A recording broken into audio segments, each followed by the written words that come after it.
Assalamualaikum warahmatullahi wabarakatuh.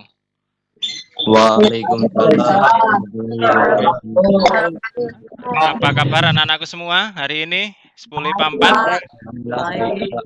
Alhamdulillah baik. Oke, sebelum memulai pembelajaran pada pagi hari ini, saya akan mengabsen kalian satu persatu. Abdul Rozak hadir? Hadir. Oke. Terus Ferdiansyah, Handika? Hadir. Oke. Raka Putu Wijaya, Muhammad Rafli Afandi. Hadir, Pak. Oke, terima kasih Mas. Nugroho Haryadi. Hadir, Pak. Oke. Iqbal Dwi. Iqbal Dwi. Monitor. Hadir, Pak. Oke. Amanda Della. Hadir, Pak. Oke, terima kasih. Hadir.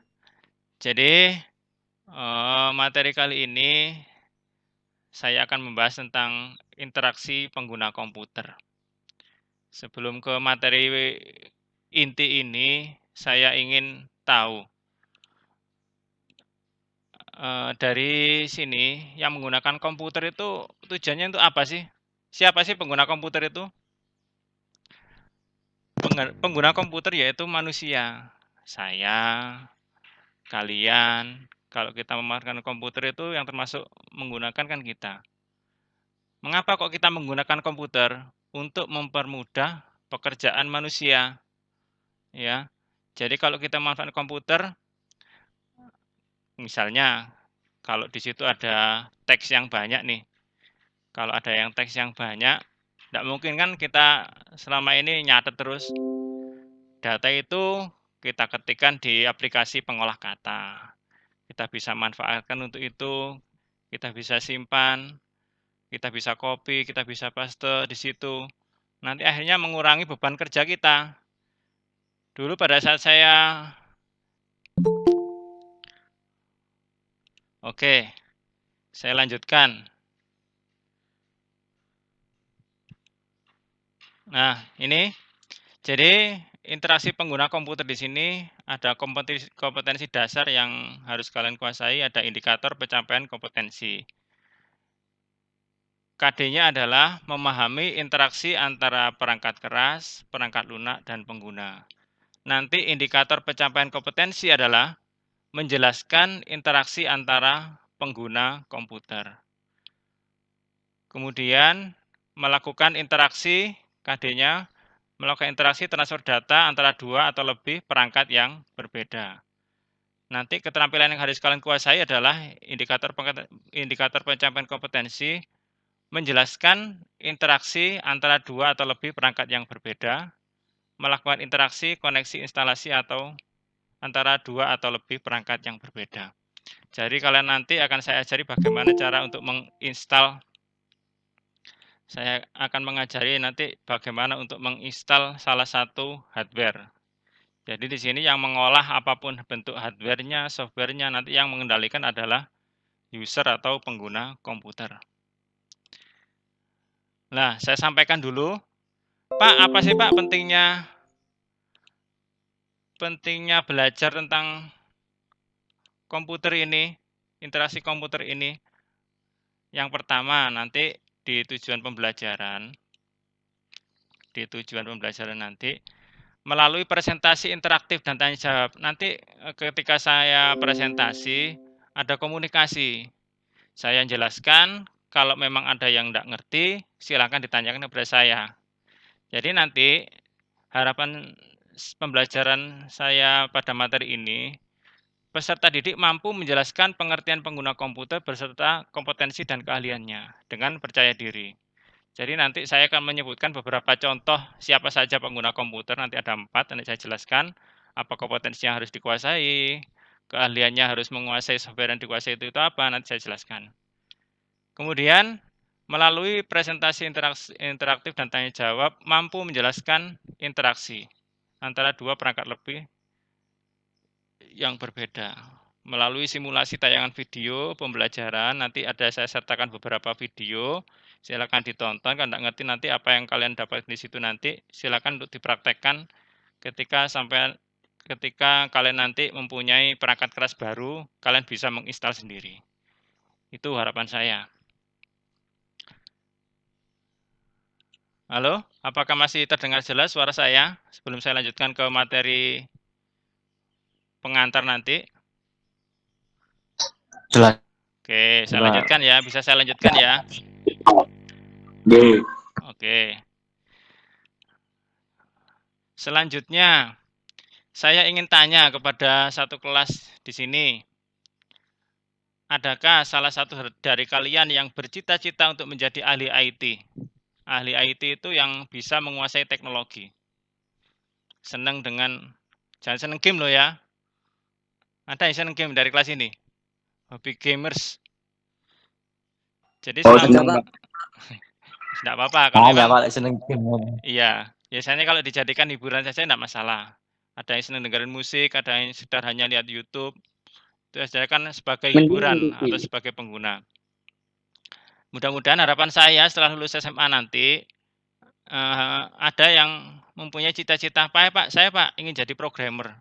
Programmer itu jangan hanya sebagai pengguna, tetapi hanya yang bikin game itu sendiri.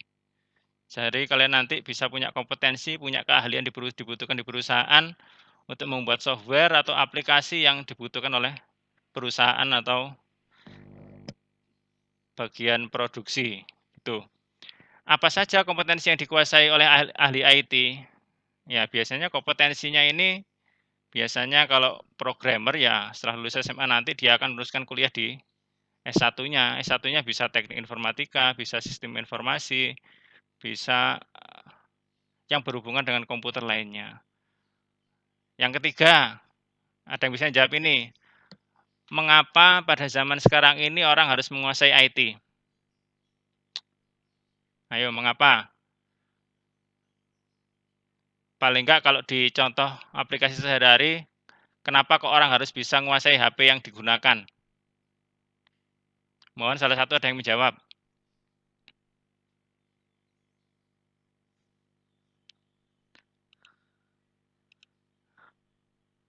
Cynthia, coba dijawab Mbak. Mbak Cynthia, monitor hadir Mbak Cynthia? Ya, hadir Pak. Ya. Apa ini yang ketiga ini? Mengapa pada zaman sekarang ini orang harus menguasai IT? Ayo, apa tujuannya? Karena pada era saat ini teknologi sangat dibutuhkan. Iya. Tidak jauh-jauh. Ya, tidak jauh-jauh. Pembelajaran daring ini kita akan butuh menguasai teknologi. Bagaimana kita tadi gabung di link webmeet yang sudah saya bagikan di grupnya Google Class. Itu kalau memang tidak terbiasa, saya juga kalau tidak terbiasa menggunakan IT ya keringetan. Juga tidak akan mempunyai kemampuan untuk menjalankan itu ya nanti akan ketinggalan dan tidak bisa menggunakan menguasai itu. Ya. Jadi orang kalau bisa menguasai IT itu nanti dibutuhkan dimanapun berada, Pak, ini HP saya blank. Kalau mempunyai keahlian yang lebih di bidang itu nanti bisa jadi pekerjaan kalian di masa yang akan datang. Oke, terima kasih Mbak Cynthia. Saya lanjutkan. Siapakah pengguna komputer itu? Pengguna komputer itu mesti manusia. Kenapa kok manusia? Ya karena yang memanfaatkan teknologi itu hanya manusia. Misalnya, kalau kita ke ATM, itu yang dimintakan ada masukkan kartunya, ada verifikasi password-nya. Nah, tujuannya password di kita saat ngambil PIN itu apa tujuannya? Ada yang tahu? Kalau kita pergi ke ATM mau narik uang kita yang ada di ATM, itu kan ada password-nya. Apa tujuannya? Halo? Ada yang bisa menjawab pertanyaan saya? Kalau ketika kita di ATM nih, kita butuh narik uang, kita masukkan kartu ATM, terus kita verifikasinya kan masukkan PIN. Apa tujuannya? Kalau enggak ada saya tunjuk loh. Ayo, yang berani enggak apa-apa. Betul salah silakan berani mencoba untuk menjawab.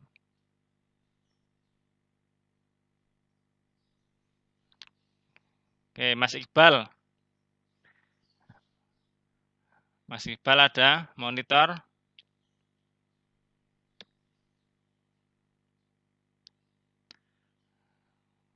Oke, berarti mungkin kan tidak ada sinyal. Muhammad Rafli.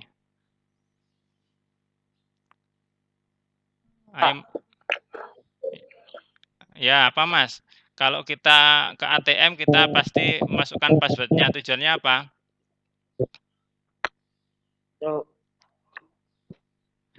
Keamanan, Pak. Ya, untuk keamanan, untuk privasi, untuk melindungi data kita agar tidak disalahgunakan oleh orang lain. Jadi yang tahu kan hanya brandware-nya. Biasanya password itu kalau enggak 4 digit, 6 digit lah minimal, ada 6 digit. Ada kombinasi dari huruf, angka, dan karakter. Oke, terima kasih Mas Rafli. Saya lanjutkan. Ini saya punya tayangan video, coba disimak. Ini yang agar video nanti bisa memotivasi kalian untuk belajar IT ya. Saya berharap salah satu dari kalian nanti punya kompetensi, punya keahlian yang bisa bergelut di bidang IT. Coba disimak ya.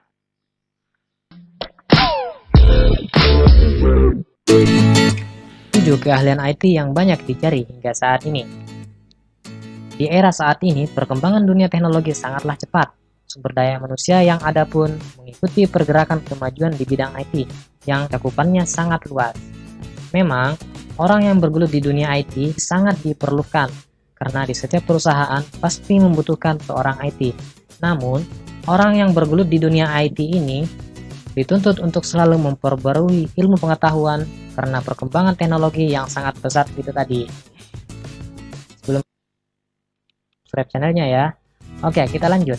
Dalam dunia pekerjaan IT, terbagi menjadi beberapa sub keahlian, seperti beberapa survei yang dilakukan oleh media inovasi tentang keahlian IT yang paling banyak dicari hingga saat ini. Masih banyak keahlian dan akan terus bertambah untuk keahlian yang dibutuhkan dalam dunia pekerjaan ini. Nah, penasaran bukan? Keahlian IT apa yang paling banyak dicari hingga saat ini? Apa saja ya? Bisa terlihat ini videonya dengan baik suaranya? Programmer desktop dan website. Dalam dunia teknologi, sektor utama yang melahirkan kejayaan teknologi adalah seorang programmer, karena seorang programmer yang melakukan riset tentang terciptanya teknologi. Technical support. Dalam dunia teknologi ini, pasti selalu bertambah teknologi atau sistem yang terbaru, dan pastinya menuntut perusahaan untuk menggunakan sistem tersebut. Dalam hal ini, mereka sangat membutuhkan technical support untuk mengatasi suatu masalah dalam pekerjaan itu. Content writer yang handal. Untuk kedepannya, banyak perusahaan yang membutuhkan orang yang aktif dan memiliki insting komunikasi yang tepat dan dapat menyampaikan beberapa informasi maupun promosi yang tepat untuk konsumen. Tentunya, content writer ini dituntut untuk menjadi sebuah jembatan antara produk yang dihasilkan ke konsumen.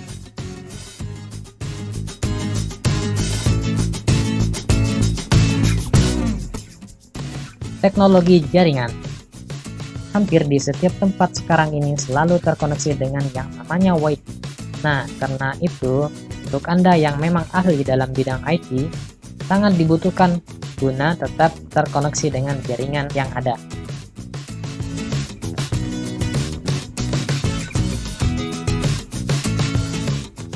Programmer aplikasi mobile.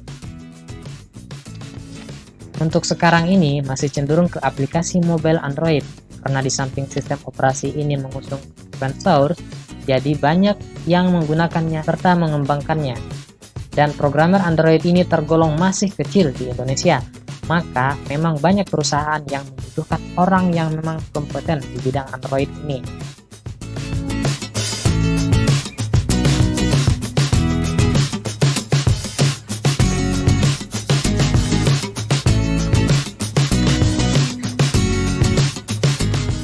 Ahli di bidang cloud computing.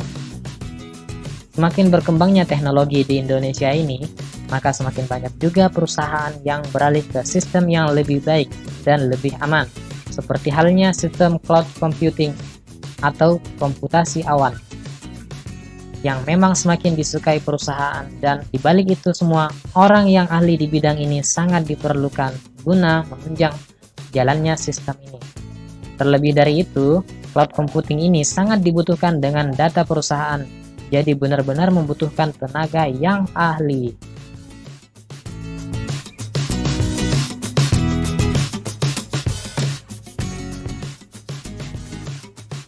Orang yang paham dengan HTML, CSS, dan PHP.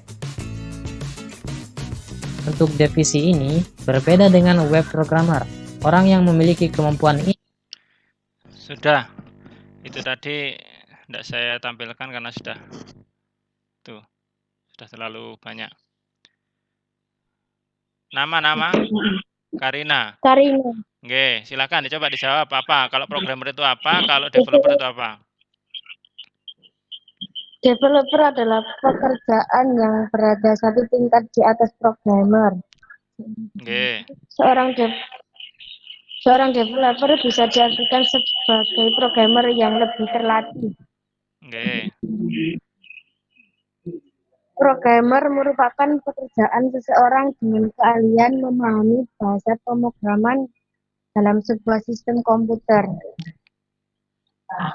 Biasanya seorang programmer berasal dari jurusan ilmu komputer atau informatika saat menempuh studi sarjana. Oke, Sekian, bagus terima sekali. kasih. Oke, terima kasih Mbak Karina Nanda. Ya betul sekali tadi. Yang dimaksud programmer itu ada tingkatan. Loh, di mana ya? Programmer itu ada tingkatan. Jadi berasal dari lulusan S1. Jadi kalau yang ingin bercita-cita jadi programmer ya sekolah dulu nanti. Harapan saya setelah SMA ini kalau ingin mengembangkan pendidikannya lebih tinggi ya bisa kuliah lagi. Kalau yang menyukai bidang IT, salah satu bidang IT ya pendidikannya ya seperti pendidikan ilmu komputer dan teknik informatika. Banyak kan yang dari situ banyak dibutuhkan dunia pekerjaan saat ini. Jadi yang dimaksud programmer seperti itu. Kalau developer itu atasnya, selain bisa menguasai bahasa pemrograman, dia juga bisa menguasai analisis sistem juga. Tenaga analis sistem. Pak, siapa sih yang disebut dengan tenaga analis sistem ini? Tenaga analis sistem adalah orang yang memiliki tanggung jawab terhadap penelitian, perencanaan, pengkoordinasian, dan merekomendasikan pilihan software atau hardware dan sistem yang sesuai dengan kebutuhan penggunanya. Analis sistem ini mempunyai 4 keahlian. Ada yang sebagai analis, ada yang teknis, ada manajerial, dan cara berkomunikasi dengan orang lain. Tuh. Kemudian yang mengelola database juga admin. Lanjut yang terakhir, operator. Pak, siapa sih yang disebut operator itu? Orang yang memanfaatkan sistem komputer yang menggunakan aplikasi-aplikasi tertentu saja untuk mengolah data. Nah ini, coba ini ada video ya, disimak dengan baik, ini durasinya tidak sampai 2 menit. Singkat saja. Benar, sesuatu yang terburu-buru itu pasti hasilnya nggak maksimal. Pasti ada aja yang kelupaan. Seperti pada contohnya ketika kita mau interview, yang kirim soft copy, kita malah bawa hard copy. Atau ketika kita lagi di lapangan, bos suruh kirim soft copy, kita bingung cari tempat scan-nya. Pasti kacau banget kan? Tenang, tapi di sini gue mau ngasih tahu ada alat yang kecil tapi super ajaib. Tapi sebelum gue kasih tahu, jangan lupa like, comment, dan subscribe channel Bineka. Ini saya ambilkan dari downloadnya di YouTube ini. Ini nih Biners, Brother DS620. Untuk ukuran scanner ini termasuk kecil loh. Tapi banyak banget hal ajaib yang bisa dilakukan oleh scanner ini. Yang pertama, kalian gak usah bingung deh gimana cara pakai scannernya. Misalnya harus colok listrik mana atau pakai kabel apa aja. Nih gue kasih tahu ya, ini tuh anti ribet. Soalnya cuma butuh satu kabel USB untuk colokin Brother DS620 ini ke laptop kalian. Dan Brother Scanner DS620 ini bisa support ke Windows, Linux, dan iOS. Luar biasa bukan? Kedua, Brother Scanner DS620 ini simple banget cara pakainya. Cukup tekan satu tombol, kita langsung bisa scan ID card, kartu nama, hingga kertas ukuran A4 dan legal. Kita bisa dapetin hasil scan yang high quality hingga 600x600 dpi. Gak ada tuh ceritanya hasil scan yang pecah. Ketiga, ukurannya compact banget, cuma segini PM lipat. Beratnya pun cuma 400 gram, enteng banget kan? Tapi kecil-kecil gini punya garansi sampai 3 tahun loh, Binar. Menurut gue, scanner ini tuh cocok banget buat kamu yang sering banget scan dokumen tapi mempunyai mobilitas yang tinggi. Karena scanner ini gampang banget dibawa kemana-mana, Bi. Oke, itu tadi tampilannya dari beberapa tampilan tadi. Setelah melihat tayangan tadi ya, saya stop dulu sharingnya. Oke, nanti bisa fokus di sini. Oke, saya tadi menampilkan jenis hardware apa namanya tadi? Hardware-nya. Ayo, yang kecil tadi putih tadi di tayangan video tadi. Apa hardware-nya namanya? Ayo, kok tidak ada yang jawab? Apa namanya? Jadi tampilan tadi sama seperti yang ini. Saya pakai ini. Apa ini tampilannya? Hardware-nya namanya apa ini? Ini tugasnya bisa untuk mengkopikan bentuk hard copy menjadi soft copy. Artinya kalau kita punya ijazah, kita butuh yang namanya scanner. Scanner itu mengubah data dari hardware menjadi sebuah file. Jadi kalau kita menggunakan, misalnya nih, kita punya sertifikat ini, ya. Sertifikat ini, Pak, saya diminta untuk mengumpulkan ijazah atau sertifikat berupa file PDF-nya atau JPG-nya. Jadi nanti kalian butuh alat yang namanya scanner. Scanner ini colokannya ada USB-nya. Jadi tinggal kita mencari koneksi di laptop atau komputer kita bisa melakukan penyimpanan file yang berupa PDF atau JPG, filenya seperti ini. Ya. Kalau di HP, di Android, pakai aplikasi apa? Kalau mem-PDF-kan gambar atau foto kita? Ada yang tahu?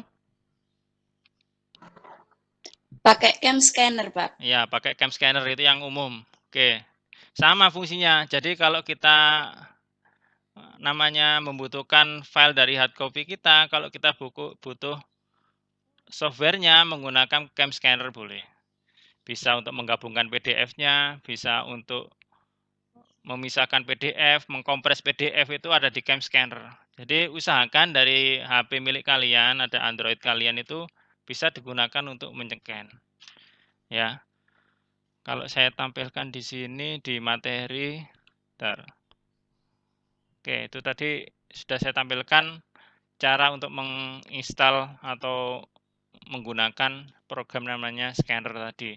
Kalau di Android ada yang namanya cam scanner, kalau di komputer bisa melakukan menggunakan alat yang namanya scanner tadi, ya. Pakai aplikasi sebenarnya juga bisa. Nah, ini yang sudah saya tampilkan ini. Bisa terlihat jelas di sini. Kegiatan belajar. Di sini ada. Oke.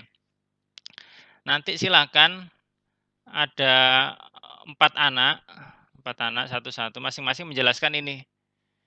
Saya sudah menjelaskan tadi beberapa contoh pengguna komputer. Ada programmer, ada analis komputer, ada administrator, ada operator.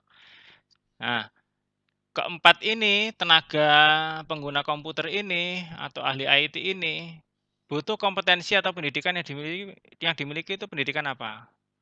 Misalnya menguasai apa, software digunakan contohnya apa? Sebutkan minimal 3 saja di sini. Coba dari kalian, ada 4 siswa untuk menyebutkan beberapa tampilan ini. Jadi coba memberanikan diri untuk menampilkan, kalau tidak menampilkan ya menyebutkan sajalah.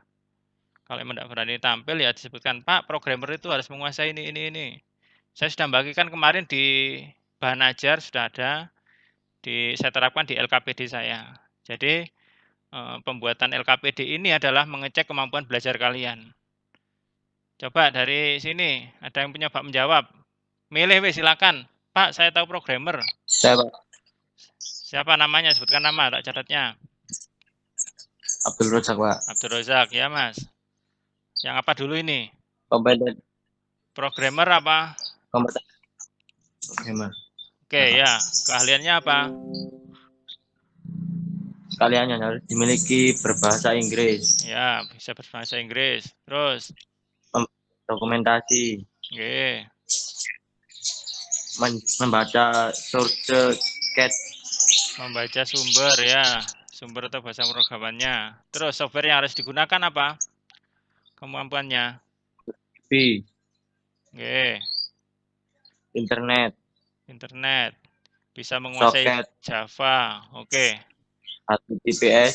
Notepad. Oke, terima kasih Mas Abdul Razak. Programmer sudah. Sudah. Terus yang analis komputer, monggo silakan. Coba di hasil Saya, Pak. nama-nama. Intan Intan. nomor sari. Oke, silakan Mbak Intan. Apa kemampuannya dimiliki? Ini yang mana ini? Alias Keahlian yang dimiliki yang mana ini yang analis sistem, analis Analisis komputer ya? Iya. Ya, apa saja? keahlian analisis, Oke, keahlian manajemen, oke. keahlian berkomunikasi, Berkomunikasi. Oke. Terus software yang dikuasai? APDF Creator, AutoCAD, AutoCAD ya, Adobe Reader, Adobe Reader, oke. Stinger. Oke. 2 orang. Tinggal yang administrator sama operator yang lain. Ayo silakan, tinggal 2. Siapa yang sukarelawan berani memberikan diri tampil belajar untuk mengungkapkan apa yang sudah dipelajari. Silakan. Ayo, monggo. Saya tidak akan nunjuk.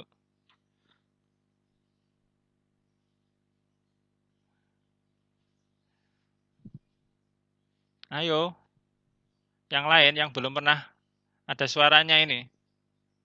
Silakan. Ya, Pak. Siapa nama? Ferdiansyah, Andika Putra. Ferdiansyah. Ini yang operator atau yang administrator yang mau dijelaskan? Administrator. Oke. Apa saja kompetensi yang dimiliki? Teliti.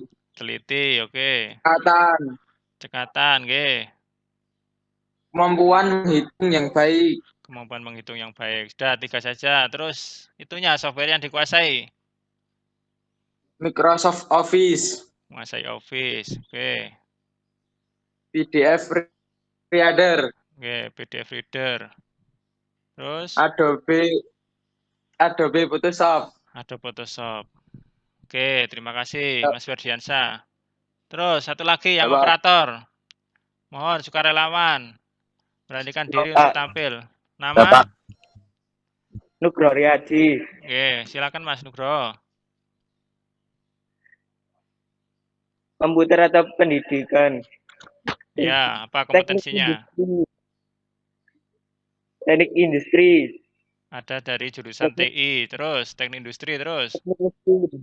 Oke, Teknik elektron. teknik elektro. Oke. Terus software yang dikuasai apa saja contohnya? Sistem operasi. Oke. Aplikasi dapodik. Oke, operasi dapodik terus. Operator dapodik Aplikasi bisa. Office. Oke. Ya, terima kasih. Oke. Terima kasih kelas 10 IPA 4 sudah berkenan diri untuk tampil mempresentasikan LKPD yang sudah saya ajarkan di sini.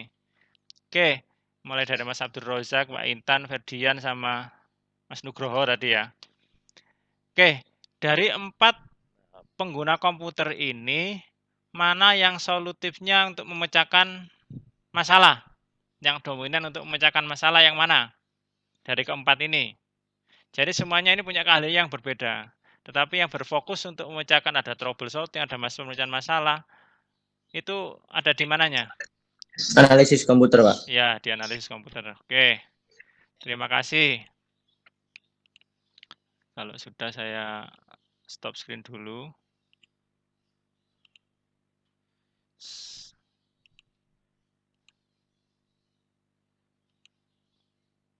Oke, saya lanjutkan di PPT-nya. Oke, sudah. Oke, dari beberapa materi yang sudah saya sajikan tadi, saya ingin menarik kesimpulan, membuat kesimpulan dari beberapa yang saya terangkan tadi. Jadi yang dimaksud interaksi pengguna komputer, jadi pengguna komputer itu tidak akan bisa apa-apa kalau dia tidak ada hardware-nya, tidak ada software-nya. Jadi kebutuhan dari sistem itu adalah komunikasi antara hardware-nya, software-nya, yang mengendalikan atau yang mengoperasikan adalah pengguna komputer. Nah, pengguna komputer itu sebenarnya ada beberapa tugas dan tanggung jawab masing-masing. Di sini kalau pengguna komputer ini saya menganalisa, ada 4 tugas, ada 4 kompetensi, ada skill yang harus dikuasai oleh untuk menjadi brandware atau pengguna komputer. Jadi yang pertama tadi saya belum menyebutkan, yang pertama programmer ya. Programmer tadi harus menguasai, intinya menguasai bahasa pemrograman. Apa software yang dikuasai bahasa pemrograman? Ya ada Pascal, ada C++, ada Java dan lain-lain. Yang kedua adalah analis sistem. Analis sistem ini ada yang bertugas menganalisa, ada troubleshooting antara hardware mana yang bermasalah, software mana yang bermasalah. Nanti akan kita selesaikan melalui manajemen. Kita komunikasikan dengan pimpinan, komunikasikan dengan rekan kerja. Bagaimana menganalisa apa yang dibutuhkan dalam software apa, butuh hardware apa, nanti kita sampaikan di situ. Yang ketiga adalah admin. Siapa admin itu? Admin itu yang mengendalikan segala user. Misalnya kalau di kelas-kelas kalian nanti ada beberapa WiFi, itu yang bertugas sebagai admin itu adalah tenaga administrator. Kalau di sini di SMA Andawar ada Pak Tony ya. Pak Tony nanti akan ngeset passwordnya apa, username-nya apa, setiap WiFi yang agar bisa diakses oleh seluruh siswa. Yang terakhir adalah operator. Operator itu yang mengerjakan semua program atau aplikasi secara langsung, itu namanya operator. Jadi semuanya itu tidak lepas dari kompetensi atau keahlian masing-masing. Harapan saya setelah belajar ini, kalian termotivasi. Motivasinya di mana? Mudah-mudahan dari 36 siswa ini ada yang berminat untuk melanjutkan kuliahnya. Salah satunya kalau lebih senang lagi, ada yang berkecimpung di bidang IT. Artinya, saya punya moto di IT itu. Kita bisa karena biasa, kita tidak bisa karena takut mencoba. Jadi jangan takut untuk mencoba hal-hal baru. Hal-hal baru yang apa? Yang positif. Oh iya, saya tidak bisa ini. Jangan malu untuk bertanya ke temannya. Yang ditanyakan juga gitu. Jangan pelit untuk berbagi informasi. Kalau informasi itu kalian sebarkan, kalian amalkan, nanti positifnya akan kembali ke diri kalian. Kalian akan tambah info, tambah pintar, tambah menguasai apa yang dibutuhkan teman-temanmu. Jadi kalian akan menjadi orang yang selalu berguna bagi kelas kalian. Itu yang dari saya. Kemudian ada, sebelum ke penutup, saya ingin merefleksi. Jadi yang kita pelajari hari ini tentang apa? Satu orang saja. Sebelum kita akhiri pembelajaran ini, satu orang apa? Dari belajar untuk interaksi pengguna komputer itu, apa yang kalian pelajari hari ini? Silakan satu siswa. Perwakilan saja, biar nanti segera kita tutup. Jadi kalian belajar hari ini, belajar tentang pengguna komputer atau brandware itu seperti apa, dan manfaatnya bagi kalian itu apa. Coba satu siswa saja, agar segera diakhiri ini nanti. Kan saya sudah menyimpulkan, kalian merefleksi apa yang kalian dapatkan hari ini itu materi seperti apa tadi. Singkat saja. Ayo, jangan pasif. Kalian pasti bisa. Ayo. Siap saya Pak. Cynthia Nureva. Cynthia, oke Mbak Cynthia silakan. Apa yang kita pelajari hari ini? Apa yang kalian dapatkan hari ini? Jadi pada pembelajaran hari ini Oke. pada era saat ini teknologi IT sangat dibutuhkan dalam kehidupan sehari-hari.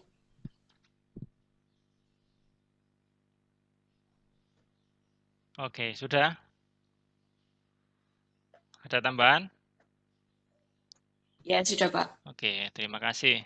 Jadi, refleksi hari ini, jangan pelit untuk berbagi informasi yang kita dapatkan, apakah itu sumber informasi yang benar atau salah, kalian bisa membedakan. Jadi, jangan terlalu kecanduan dengan teknologi juga salah, yang penting kita bisa manfaatkan teknologi untuk kebaikan, untuk belajar, dan untuk meningkatkan kompetensi diri kita. Ya, itu saja dari saya. Kemudian sebelum mengakhiri pembelajaran pada pagi hari ini, silakan ketua kelasnya memimpin doa agar ilmu yang kita dapatkan sampai berakhirnya pembelajaran ini bisa manfaat bagi semuanya, ilmu kita manfaat dunia akhirat. Monggo, silakan ketua kelasnya. Sebelum kita mengakhiri pembelajaran pada pagi hari ini, marilah kita berdoa menurut ajaran dan kepercayaan kita masing-masing. Berdoa, silahkan.